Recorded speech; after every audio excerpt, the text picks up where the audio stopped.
ខ្ញុំអត់មានការតក់ស្លុតទេកាលណាដែលយើងដាក់ជីវិតទៅជាអ្នកនយោបាយគឺយើងបំរើផលប្រយោជន៍ជាតិផលប្រយោជន៍ជីវិតដោយមិនធ្វើនយោបាយជាប់ចំណង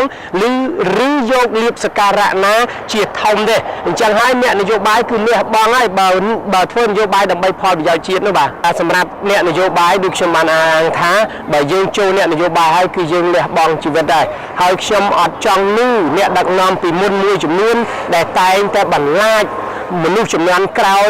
និស្សិតបញ្ញវន្តចំនួនក្រោយយុវជនចំនួនក្រោយនឹងកុំឲ្យខ្វល់ពីរឿងនយោបាយហើយក៏តែនិយាយថាអ្នកនយោបាយបើធ្វើនយោបាយបើមិនជាប់គុកស្លាប់ឬក៏រត់ចោលស្រុកអញ្ចឹងក្នុងនាមខ្ញុំបានមានស្មានថាខ្ញុំចង់ឲ្យទម្លាប់ដែលបន្លាចគ្នានោះដែលចង់តែបានអំណាចខ្លួនឯងយកមកធ្វើអ្នកធំហើយមិនបានគោរពដល់ប្រជាពលរដ្ឋឲ្យវាប្រែត្រឡប់ទៅជាថាអ្នកនយោបាយគឺរក្សានៅសេចក្តីថ្លៃថ្នូរជានិច្ចទោះបីមានអំណាចហើយយើងត្រូវយកអំណាចទៅធ្វើដើម្បីផលប្រយោជន៍ជាតិផលប្រយោជន៍ប្រជាពលរដ្ឋកុំឲ្យប្រជាពលរដ្ឋនេះមានទុក្ខទោសមានវិបត្តិក្នុងសង្គម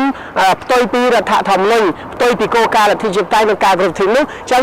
ខ្ញុំឃើញអ្នកនយោបាយគេនោះនៅក្រៅប្រទេសនេះគឺថានៅពេលដែលគេដឹកនាំអស់អំណាចអស់អីទៅគេ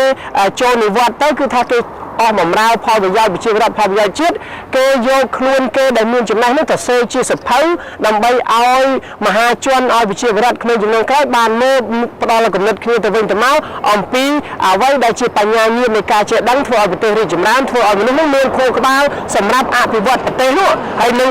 ភាពជាអ្នកដឹកនាំនៃការបន្តវេនហើយមួយទៀតគឺថាគេអាចយកពេលទៅបង្រៀនដល់សាកលវិទ្យាល័យមហាវិទ្យាល័យអីជាដើមអញ្ចឹងសម្រាប់រូបខ្ញុំគឺថាខ្ញុំអត់ខ្លាចទេហើយខ្ញុំគិតថាតុលាការនៅកម្ពុជា